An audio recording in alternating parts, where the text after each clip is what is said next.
Olá pessoal do canal Brasil Notícias, estamos de volta com mais informações. Hoje é 19 de fevereiro de 2019, terça-feira. Gente, eu achei aqui uma matéria muito interessante, uma comissão que está criticando o pacote anticrime do Sérgio Moro. Eu queria entender, pessoal, quando é que eles vão parar de criticar as ações para inibir o crime e vão começar a criticar as ações do crime. Eu só quero saber quando é que isso vai acontecer, porque até agora tudo que a gente vê é criticar ações que vão contra o crime. Agora, as ações do crime contra o cidadão brasileiro, ninguém vê nenhuma crítica, nenhuma sugestão.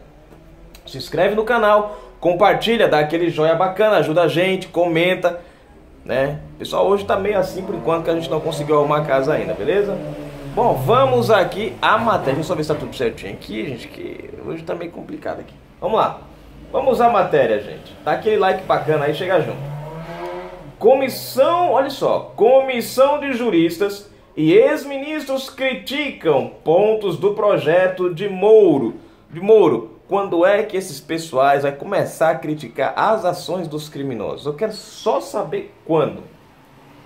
O projeto de lei anticrime do ministro da Justiça e Segurança Pública, Sérgio Moro, é alvo de críticas de uma comissão formada por 20 personalidades, entre elas 6 ex-ministros de Estado, que será lançada amanhã 20 em São Paulo. O grupo quer monitorar o que considera ameaças de retrocessos em conquistas nas áreas dos direitos humanos asseguradas pela Constituição de 1988. Eu quero saber quando é que eles vão cuidar das ameaças contra o brasileiro. É isso que eu quero saber. Porque eu queria entender, gente, eu queria entender muito esse retrocesso aqui que eles tanto falam. Eu queria entender esse retrocesso que eles tanto falam. Porque o que nós vemos hoje é o brasileiro preso dentro de casa, é a criminalidade na rua. Eu quero saber onde é que está o avanço que ele está vendo. Retrocesso para mim hoje é o cidadão cada dia sem liberdade. Isso para mim é retrocesso. Agora, colocar bandido na cadeia, isso para mim não é retrocesso. Isso é progredir. Continuar a matéria aqui. Presidido pelo ex-ministro e cientista político Paulo Sérgio Pinheiro, o grupo foi batizado como Comissão Arnes, em homenagem ao cardeal arcebispo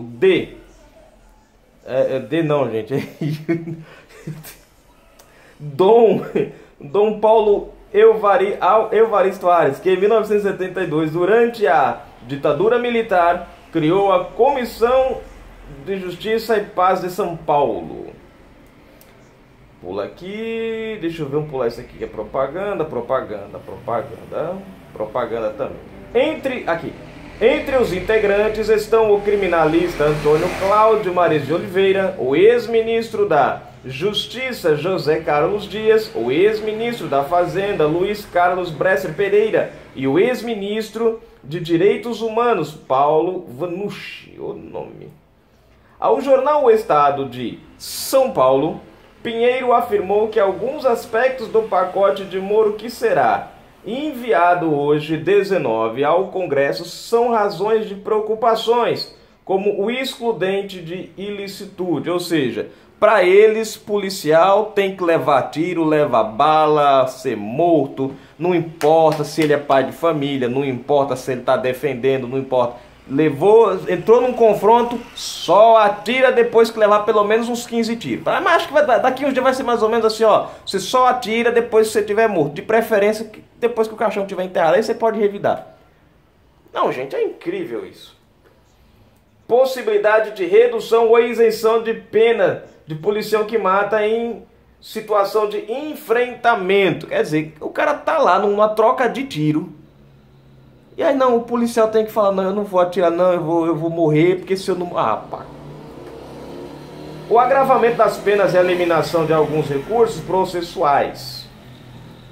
Há várias questões que vão agravar as penas e inchar mais ainda o sistema penitenciário. Olha a preocupação deles, é encher a cadeia, não, vai inchar a cadeia. Eles estão preocupados mais com a cadeia cheia do que o cidadão preso dentro de casa. O Brasil hoje tem mais de 700 mil presos, sendo que 270 mil deles não têm sentença. O Brasil tem a terceira maior população carcerária em termos absolutos, disse. Quer dizer, eu não entendo. Vocês veem como eles estão preocupados? A preocupação deles? A preocupação deles está em tirar o bandido da rua e levar para cadeia, porque vai ficar cheio de bandido lá. Não quer. Não, na sua casa pode ficar você, seus filhos, sua esposa, sua família presos lá dentro sem sair. Agora, o bandido não pode ficar apinhado dentro de uma cadeia, porque vai inchar. Tem muito preso.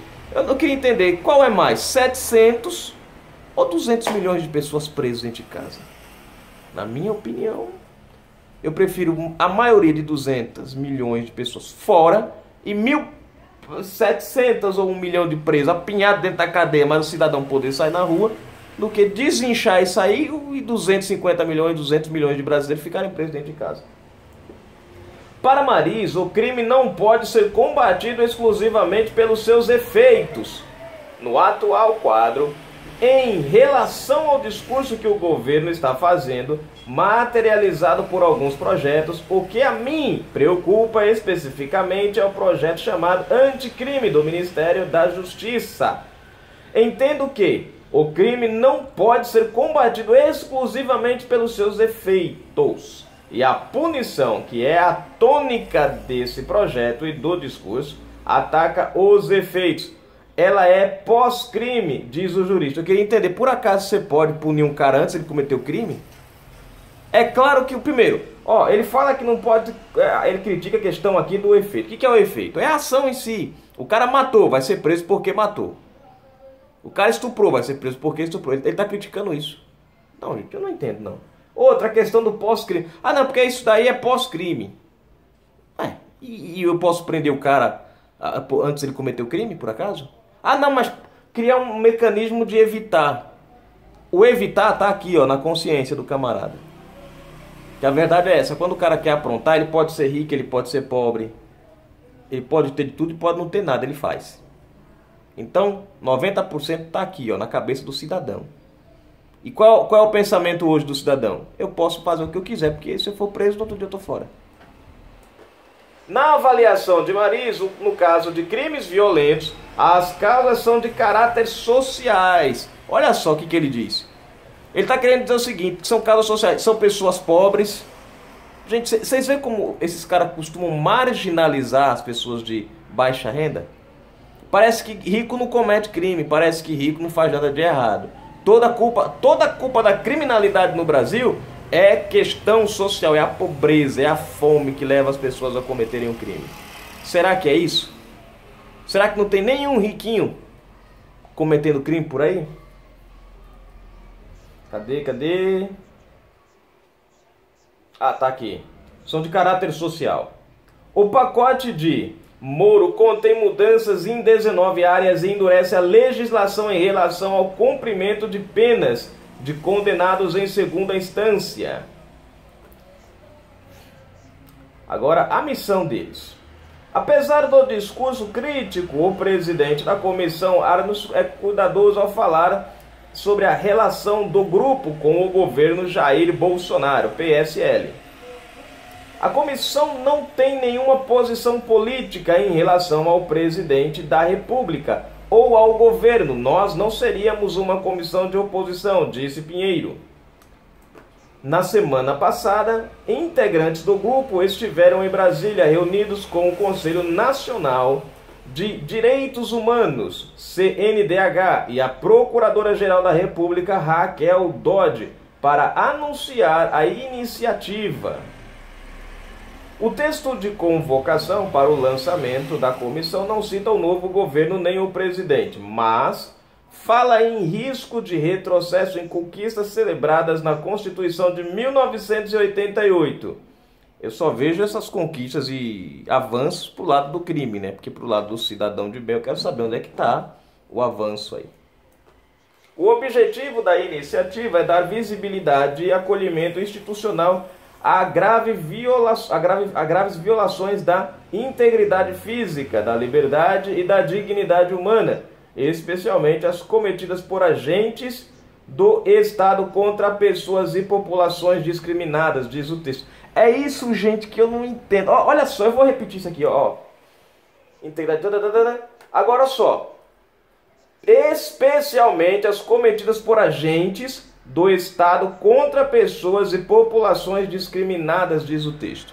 É como se o policial, que está falando aqui do policial, do agente policial, é como se o policial andasse na rua e falasse: rapaz, meu cidadão de bem ali, pá, derrubei, pronto. É incrível como eles eu estou tentando ver aqui nesse texto que a gente leu aqui, alguma coisa falando assim sobre prender bandido, sobre o cidadão de bem poder andar na rua à vontade. Eu tô querendo ver alguma coisa aqui que diga assim, ó, isso aqui está defendendo o brasileiro. Não, vocês prestem atenção que todo o texto deles, a crítica deles todas, é em relação ao bandido. Eles estão aqui defendendo. Se você ler o texto, a impressão é que você está... É que essa comissão e esses campos estão com a ideia de seguinte: o bandido está sendo oprimido, o bandido está sendo mal julgado, o bandido está sendo mal entendido. Você não está vendo nada a favor do... Não. Eu queria entender aonde é que está o cidadão de bem. Aí eles colocam no final aqui como agente público, especialmente os agentes do Estado, com a população discriminada, como se o policial andasse assim: você é pobre ou é rico? Pobre, pá, dou um tiro. Você é pobre ou rico? Pobre, toma um cacete no cara. Chega num monte de bandido, quem é pobre, quem é rico? Os bandidos ricos ficam para esse lado, aí sai os de paletó e gravata pro lado, né, que é os políticos, aí sai os pobrezinhos do... Pronto, pega esses aqui, leva esses aqui, vocês podem ir embora. Cara, é incrível como eles mesmos criam a discriminação, né, e eles mesmos transformam as pessoas pobres em criminosos. Eu tô tentando... Eu não sei, gente. Eu acho que eu nem sei o que foi que eu falei aqui. Até eu tô com dificuldade de explicar a situação. Porque... Bom, tá aqui a matéria, gente. É mais um para criticar a intenção de nós combatermos o crime. Eu queria entender o que é combater crime para esses caras. Porque não pode prender bandido porque a cadeia tá cheia. Mas o cara pode roubar. Um policial não pode matar um bandido, mas um bandido pode matar 10 policiais. E outro policial não pode matar o bandido porque... Não. Um policial não pode dar 3 tiros num bandido porque é execução. Mas um bandido pode descarregar um fuzil num policial e num cidadão de bem, que não é nada, foi só um assassinato. É incrível o nosso Brasil, né? Tchau, a gente volta a qualquer momento.